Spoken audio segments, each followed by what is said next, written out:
আসসালামু আলাইকুম। আমরা আজকে অনেক দিন পরে যাব আমাদের মিরপুর বাজারে। মিরপুর বাজারে যাওয়ার উদ্দেশ্য হচ্ছে যে আমাদের খামারের ভিতরে আমরা যেই জায়গাটাতে সবজি লাগাবো সেইখানটাতে কিছু পেঁপে গাছ এবং ছায়ায় যে মরিচ গাছগুলো হয় আমাদের এলাকাতে এই মরিচ গাছগুলোকে আকাশি মরিচ গাছ বলে, সেই মরিচ গাছ কেনার উদ্দেশ্যে। আর এই মরিচ গাছগুলো আসলে আমাদের মিরপুর বাজারে যেদিন হাট থাকে সেই হাটে অ্যাভেলেবেল পাওয়া যায়, যদিও নার্সারিতেও পাওয়া যায়। তারপরেও মিরপুর বাজারে যে নার্সারির মালিকগুলো আছে এরা সবাই নিয়ে গিয়ে সেই বাজারে বিক্রি করে। তো আমরা সচরাচর আসলে এই জাতীয় গাছগুলো এইখান থেকে কিনি। আর আমরা আমাদের বাড়ির আঙিনায় বা খামারের আশেপাশে যেসব আম গাছ, জাম গাছ বা অন্যান্য যেসব ফল ফলাদির গাছ সেইগুলো আমরা নার্সারি থেকে কালেকশন করি।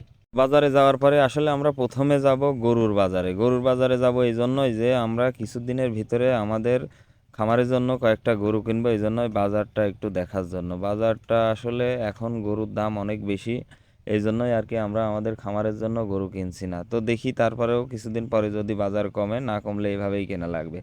তো আমরা গরুর বাজার ঘুরে তারপরে চলে গেলাম আসলে যেই গাছগুলো কেনার উদ্দেশ্যে আমরা বাজারে এসেছি সেই গাছগুলোর সন্ধানে। আসলে কয়েক জায়গায় দেখার পরে এইখানে আসলে অনেক রকম অনেক ধরনের গাছ আছে, কিন্তু সবথেকে বড় ব্যাপার হচ্ছে এইখানকার গাছের জাতগুলো চিনে কেনাই আসলে কষ্ট। আর মিরপুর বাজারে আসার আরও একটা উদ্দেশ্য আছে, আমার কিছু কাঁচা বাজার করা লাগবে, এই জন্যই আর কি আসা। তো আমরা এই গাছগুলো দেখলাম এবং যারা এই গাছগুলো বিক্রি করতে আসছে তাদের সাথে কথা বলে আমরা ভাবলাম যে আগে আমাদের কাঁচা বাজারগুলো কি করে এনে তারপরে যাওয়ার পথে আমরা এইখান থেকে গাছগুলো নিয়ে বাড়িতে চলে যাব। তো কাঁচা বাজারটা আসলে যেখানে মূল বাজার, মূল বাজারের থেকে একটু পাশে, রাস্তার পাশে।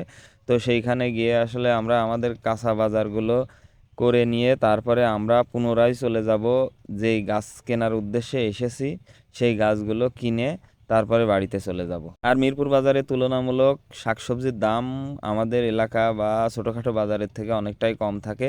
তো সেই জন্যই আর কি আমি যখনই মিরপুর বাজারে আসি তখন চেষ্টা করি কিছু কাঁচা বাজার করে নেওয়ার জন্য। আর আমরা সচরাচর এই মরিচ গাছ, বেগুন গাছ আসলে যেই দোকান থেকে বা যেই নার্সারির মালিকের থেকে নিয়ে আমরা চেষ্টা করি সবসময় এইখান থেকেই নেওয়ার জন্য। আর তার সঙ্গে আমাদের একটা পরিচয়ও আছে, এই জন্যই আর কি এইখানে গেলে আমরা সবসময়ই তার কাছ থেকেই নিই। তো আমরা আসলে আজকে বেশি পরিমাণ গাছ নিব না, কারণ আমাদের খামারে যে জায়গাটা আছে সেই জায়গাটার পরিমাণও কম। আর এই পেঁপে গাছ আর মরিচ গাছগুলো আসলে অল্প কিছু পরিমাণ লাগাবো আমাদের বাড়িতে খাওয়ার জন্য। তো আসলে গাছগুলো নেওয়া শেষ করে আমাদের আরও একটা কাজ করতে হবে, সেইটা হচ্ছে যে আমাদের একটা টেঙি কিনা লাগবে। টেঙি আসলে আমাদের এলাকার ভাষায় এটাকে টেঙি বলে। এটা দিয়ে আসলে মাটি নিড়ানো হয়, অনেকটাই নিড়ানির মতো কাজ করে। আমরা দেখা যাচ্ছে যে কোনো নালা কাটার জন্য বা কচু, পেঁয়াজ এই জাতীয় কোনো ফসল লাগানোর জন্য এগুলো ব্যবহার করে থাকি। তো সবাই আমাদের জন্য দোয়া করবেন। আসসালামু আলাইকুম রহমতুল্লাহি ওয়া বারাকাতুহু।